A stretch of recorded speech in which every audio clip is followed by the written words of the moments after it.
本期视频是黄循财就任新加坡第4任总理前接受记者采访的节选。他对当前国际形势由单极走向多极、国际新秩序建立前的混乱表示担忧，但同时也强调新加坡一定会坚持从自己的国家利益出发，不刻意在中美2个大国之间找平衡。我们看看他是怎么说的吧。 We do acknowledge that external events do impact our nation. So my question to you is, given that the external environment right now is filled with uncertainty and there are countries advocating for their own nationalistic interests, what are your biggest concerns for Singapore at this point in time? And also, what are your guiding principles in steering Singapore through these choppy waters towards the right direction?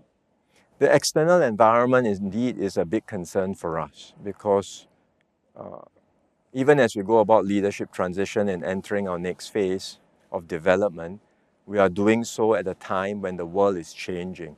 And it is going to be a new global order, which is likely to be very messy and unpredictable because the world is in flux. The unipolar moment for America has ended. Everybody talks about going into a multipolar world, but it's not quite at a stable equilibrium yet. And this period of transition will be very messy. It will be marked by nationalism, protectionism, excessive nationalism. I mean, nationalism itself is not a bad thing, but excessive nationalism, very aggressive nationalism, protectionism, rivalry between the major powers. The pattern of globalization that we have benefited from in the last 30 years will also be very different. And Singapore being such an open economy, with trade 3 times the size of our GDP, we will certainly be impacted. But it doesn't mean that it's all doom and gloom.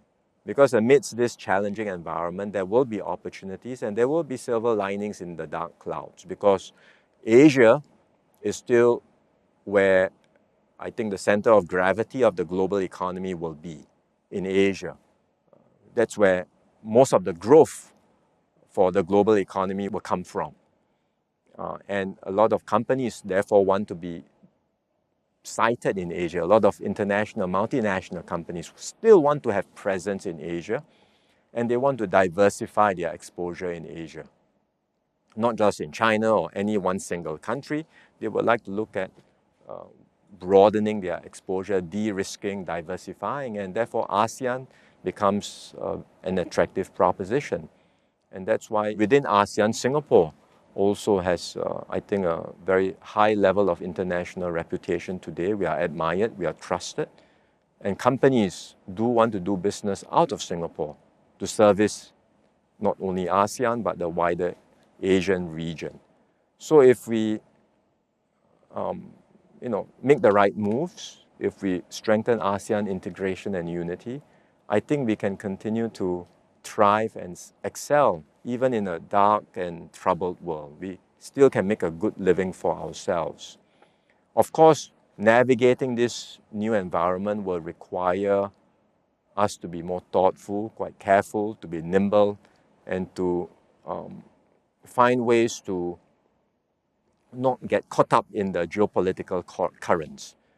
But you ask what are the guiding principles for that? At the end of the day, we have to be guided by what's in Singapore's national interest and do so in a way that's consistent and principled.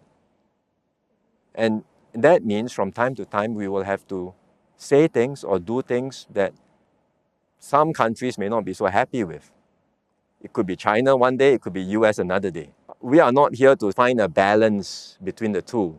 So if one day I take a position against one country, the next day I have to find another thing to say or for the other country so that I can somehow achieve some perceived balance. That's not our approach. Our approach is to stick to our national interests and act in a way that's consistent and principled. And doing so will, not everyone will like what we say all the time, but I think if we continue with this approach, it will make us a more credible and trusted partner over time because people know what we stand for, people know what Singapore means, and I think they will be better prepared to partner with us and work together with us.